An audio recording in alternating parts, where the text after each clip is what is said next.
As tensions rise on Days of Our Lives, Eric Brady's frustration with Fiona Cook's refusal to admit the truth reaches a boiling point.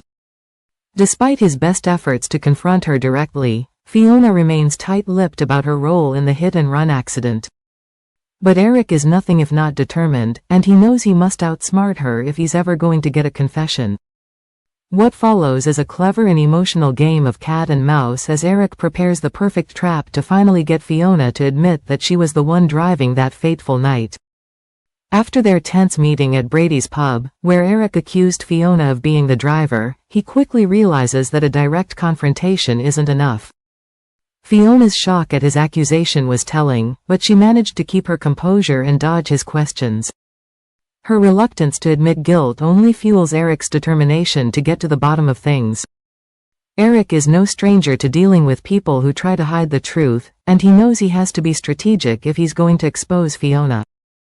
Eric decides to set a trap, a carefully constructed scenario that will force Fiona to either confess or slip up in a way that proves her guilt. To do this, Eric enlists the help of those closest to him, including Sarah Horton, who, despite her own complicated feelings, agrees to help him. Together, they begin to devise a plan to bring Fiona to her breaking point. The first part of Eric's plan involves using Fiona's guilt against her. He knows that Fiona is already struggling with the weight of what she's done.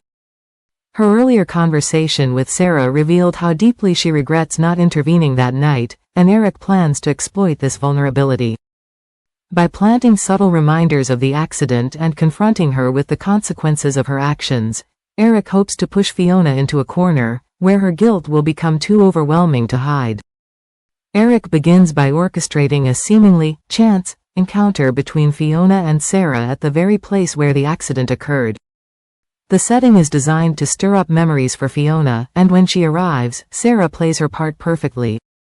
She casually mentions details about that night, carefully chosen to remind Fiona of the emotional turmoil the accident caused without directly accusing her. Fiona's discomfort is palpable, and it becomes clear that the memories are eating away at her. Next, Eric takes things a step further. He arranges for Brady Black to confront Fiona as well, but in a way that seems innocent.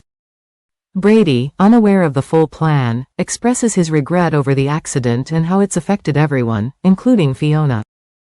His heartfelt words chip away at Fiona's defenses, making it harder for her to keep her secret. She begins to show signs of cracking, her guilt weighing heavier with every interaction. But the true genius of Eric's trap comes in the final stage. Eric knows that Fiona's greatest fear is being publicly exposed, so he plans to make her believe that the truth is already out. He arranges for a private gathering at Brady's pub, where a small group of people connected to the accident, including Sarah and Xander, are present. Fiona is invited under the pretense of discussing how to move forward from the accident, but what she doesn't know is that Eric has set the stage for her downfall. As the conversation progresses, Eric skillfully leads Fiona into a discussion about the night of the accident. He plays the role of the concerned friend, asking questions that seem innocent but are carefully crafted to corner Fiona. At first, Fiona tries to maintain her composure, but as the pressure mounts, her facade begins to slip. Eric drops a bombshell. He tells Fiona that new evidence has come to light, suggesting that the driver wasn't Brady after all. He hints that the police are already looking into it. Finally, unable to withstand the pressure any longer, Fiona breaks down. Tears fill her eyes as she admits the truth: she was the one driving that night. She confesses that it was an accident, that she hadn't meant for anyone to get hurt, but she was terrified and didn't know what to do. Her voice cracks as she apologizes, the guilt she's been carrying for so long finally spilling out. Eric's trap has worked perfectly. He has the confession he's been after, and now the truth is finally out.